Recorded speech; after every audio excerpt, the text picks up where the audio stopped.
Hey, what's up everybody? So today's video is going to be about the Las Vegas Raiders. That's right, my team, your team if you are a fan, and we're going to talk a little bit about them, what they have to go through on Sunday, what they're going to deal with, their ranking, which is not very good at this time. I'm not entirely sure what the coach is doing, but let's get into it.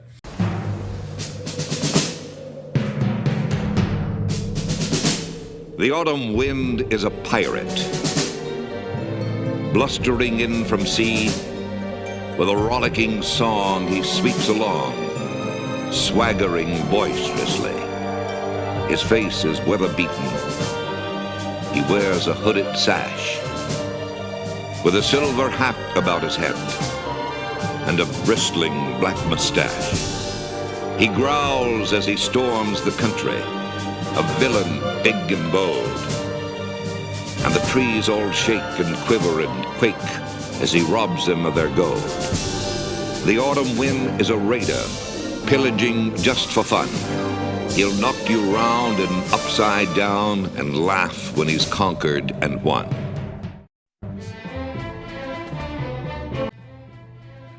Welcome back, everybody. All right, so this Sunday, the Raiders take on the Denver Broncos in Sin City. The Raiders are 2-7, while the Broncos are 3-6. Unfortunately, I don't see a positive outcome for the Raiders. It would appear they already have their eyes on the draft, which would explain a lot of things. I mean, the plays that they're calling, the division in the locker room. Okay, Carr came out with that video. Two things are happening right now. Either Carr is on board with the coach, and other players are not, and so they're not performing up to their ability, or vice versa. The other players are performing just like they're supposed to ensure that they get a low number in the draft to better the team, and Carr is not on board. It is hard to say at this point which it is, but Derek Carr has went through so much stuff. Last year, his head coach gets taken out of the NFL for email scandal, which is interesting because it was the only emails that were released. I'll let you mull that over for a little bit. So, then he has Henry Ruggs, not just a wide receiver, but a good friend. Gets in an OWI and ends up killing a lady. So he had to deal with that. But so you got all this stuff going around. Then you have John Gruden that gets released as a coach for the Raiders, and Rich Bisaccia takes over, an interim coach who used to be special teams coach. In fact, even Green Bay picked him up for their special teams coach. We should have kept him. 100%. We won the last 4 games and ensured a victory to the playoffs, where we lost by a game that was pretty close to the Bengals. So I'm not entirely sure what is happening in Las Vegas, but the statement that Mark made a little while ago that Josh McDaniels is doing a fantastic job is not accurate by any means. If in fact you mean that he's tanking without it extremely obvious that he's tanking, then yes, I agree. He is doing a fantastic job. If you're talking about coaching, he's not doing a fantastic job. You were just beaten by the Indianapolis Colts, by Matt Ryan, who literally has iron in his shoes. He is not a running quarterback by any means. He also had 39 yards that he ran, and it didn't look like any defenders were trying to even go after him. So once again, I say, what is going on in Sin City? Not only that, but then you have Jeff Saturday, okay? He was recently on an ESPN show called What's Up. Prior to that, in 2020, I believe, He was a high school coach. He came in with no experience, made it look like he was a head coach and should have been put in that position. He has no qualifications. He's just really good friends with the Indianapolis Colts owner. You have an offensive coordinator who has never called plays before either. One highlight that I've seen multiple times is, of course, Mad Max Crosby. He is an exceptional player, outstanding, works hard every day. I mean, he's got more fuel in the tank than any other player that I have seen, especially on defense. So you lose to the Colts, okay. 20-25, not the worst score. So the last play of the game for the Raiders. The Raiders are facing a 4th and 7, 16 yards away from the end zone. Trailing the Colts 25-20 with 52 seconds remaining. Vegas needed a first down to keep its chances to win that game and keep it alive. With the game on the line, Derek Carr dropped back and threw a fade ball into the end zone, intended for Davante Adams. It was a good idea, because when you need big-time plays, you should go to your big-time number players. And that's what Adams is. Unfortunately, he was being guarded by Stephon Gilmore, the corner that has literally been the epitome of a big-time player for the Colts this season and his entire career. So, on that particular play, okay, you have 52 seconds left. All you need is a first down. Once again, 4th and 7. You could have fed Jacobs the rock. Got your first down. Took a timeout. Composed yourself. And then did what you had to do. Or once you got the first down, let Jacobs run it. But no. I don't know if it was Carr's instinct that told him to throw that, or if it was the earpiece. Sorry. I'm not sure at this point. But I do know several interviews that Carr has said, I just do what the coach tells me to do. So who is really calling the plays there in Las Vegas? Because if it's not Carr and it's McDaniels, and Carr is, and that's the reason why these stupid plays he's calling. I think you'll remember back to, we just needed a first down to get close enough to kick a field goal. What happens? Something tells him to throw it to Renfro. Renfro fumbles. The going for two plays that we try all the time that don't work out, it's getting a little ridiculous.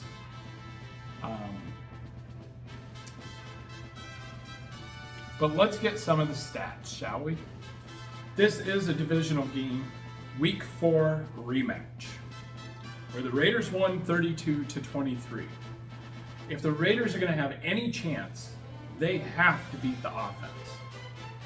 But with the Raiders defensive unit having a bottom 5 defense, 10 sacks, ranked 32nd in the league, and a 21.9% pressure rating, I'm not sure how that's possible. Fortunately for us, Russell Wilson is the 3rd most sacked quarterback in the league at 30 sacks taken, 29.5 pressure rate. Broncos are the worst in league at scoring, 14.6 per game, ranked 32nd in the league. In third downs, they are ranked 31st. Their highest game score was against, you guessed it, the Raiders, at a whopping 23 points. As far as the threat Melvin Gordon goes, he is tied for his lowest yards per carry average of his career at 3.5 yards per carry and 31.9 yards per game, and only 2 touchdowns. If the Raiders are going to win this game, we have to utilize Jacobs and Adams. During week 4 against the Broncos, Jacobs had 144 yards, 2 touchdowns, and Adams had 101 yards, 1 touchdown, 13 targets. McDougal's, if you're listening, feed Jacobs the ball. Unfortunately, the Raiders give up the highest completion percentage at 107, or 70.9 complete percentage. Broncos, however, are the worst at completing passes. 7 touchdowns, 5 interceptions, 81.4 rating, 57.5 complete. Raiders are 5th worst at preventing other teams from scoring. 25.1 points per game, 28th in the league. Third downs, they are 30th. And those are my thoughts on this video. I hope you enjoyed it. Please put in the comments what you think the score is going to be, who is going to come out ahead, and you know what? How many yards? How many yards do you think Jacobs is going to get? How many catches do you think Adams is going to get? Do you think Foster Moreau is going to be a contributing factor to this game? And what are your thoughts on releasing Derek Carr and drafting a quarterback? CJ Stroud, Bryce? Leave your thoughts in the comments and I will try and respond to each one of them. This is the first Raiders video that I have done. Usually I do a Megacade video with some games, and I plan on doing another one of those. I've been working an awful lot, Christmas time. But yeah, I was on a 12-hour, 12-day stretch. I work at a foundry, so I pour metal. All the copper connectors that are in electronics, this guy. Anywho, thanks for watching. If you like this video, comment, like, subscribe, share it. I don't usually do a lot of videos like this where it just has me talking because I don't like how I sound and I'm not very photogenic. So, but I had to make this video because I know the Raider Nation, and myself included, is extremely stressed out at this point. We don't know what's going on with the team. It hurt me.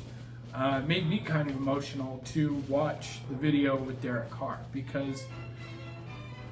So I met Derek Carr. A little story before I go.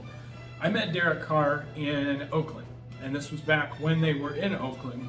Me and my buddy Jared, we went to the Alameda headquarters. In fact, I think I have a photo. Yes, right here. Probably won't get it back on the walls. Probably shouldn't take it off, but if you can see that, there we are. All right. So obviously, I'm wearing the Alzado, and Jared is wearing the Khalil Mack. So, funny story is, we are coming out of the building after seeing Marshawn Lynch go in. Now, Marshawn Lynch was signing autographs, but he wasn't doing it for fans. There was a white van that pulled up, and I'm assuming he was like, it was a charity event. Because I saw a little kid run over to him, and Marshawn Lynch was like, no. And he was like hiding. He went in the building and hid where no one could see him. So we were coming out of the building, walking down the sidewalk, all right, let's leave this, we're not going to get an autograph from him. And who do we see pull up in an F-150 Ford Raptor none other than your quarterback, Derek Carr. It was all rhino linered. So he's not even on the side of the driveway. He is like in the middle of the driveway. He honks his horn to get our attention. We look over, and he was like, he waves for us to come over. Okay, so we come over there. We couldn't tell exactly who this was till we got a little closer. So he could have just drove on by and we would have never even known. He stops and he asks us, "You guys want an autograph?" Yeah, absolutely. So I had my silver football that I got, I'm pretty sure I got it on eBay. I don't remember when it was. I think around 2017. Anyway, he signs this.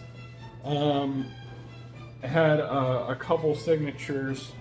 We got Jalen Richard, Justin Ellis, 78, Jim Plunkett, 16. That guy, I will destroy this team, Davis. And then he starts talking to us. He just, in his truck, asks us where we're from, what we do for a living. Do we come out all the way just to see a game, or are we here on vacation as well? I mean, he sat there and talked to us for 15, 20 minutes. And at this point, other people started realizing who was in the truck. And they started coming over. Of course, you have your sports collectors, you know, that are going to sell all the items, which don't even get me started on that. I think that's completely bullshit. It angers me to no end, because that is the number one reason why players will not sign autographs for most people nowadays, because they're always worried about they're going to go and sell it and make money off of them. So anyway, there was a couple guys there that had lithographs, and they were like professionally done, and you could tell they weren't fans because they're like, who's that guy? That's Derek Carr. Derek? So they didn't know who it was, but they were there, and he didn't say no or anything. So a couple of the other players started noticing this, and they started slowing down, which is how I got Jalen Richard and Justin Ellis. Amari Cooper did not stop. He drove right on by, and Janikowski at the time, I think it was about the time they were wanting to release him. He was in, I believe it was a Lamborghini, and he hightailed it out of there. I mean, it was crazy as fast as he drove. Kicked the car sideways, screeched down the side of the road. It was insane, but he didn't stop, and neither did Amari Cooper. They just drove by. Their windows were up the whole time. They had no interest in any of the fans, you know. And I get it. Day in and day out, it's got to be tiring. You know, you have people that are bothering you all the time. Hey, autograph, autograph. You know, but in the same aspect is you got to realize people look up to you. Sorry, I thought I had a phone call. It's probably my wife again interrupting my video. But anyway, it was an awesome time. Glad I got to go to Oakland in the Black Hole. Me and my buddy Jared got a ticket to go to the Black Hole.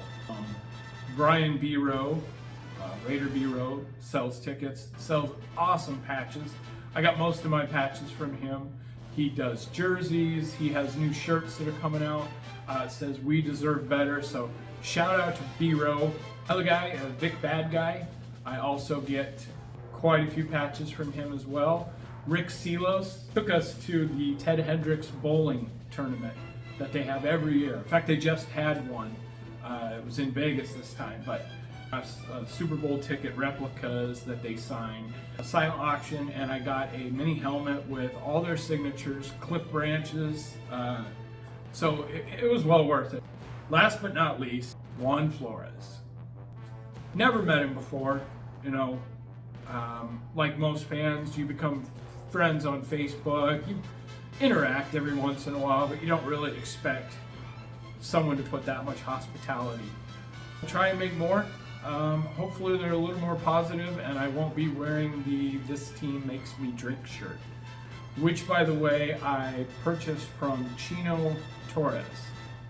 Look him up on Facebook. He has some awesome t-shirts. Anywho, thank you for watching, and leave your comments.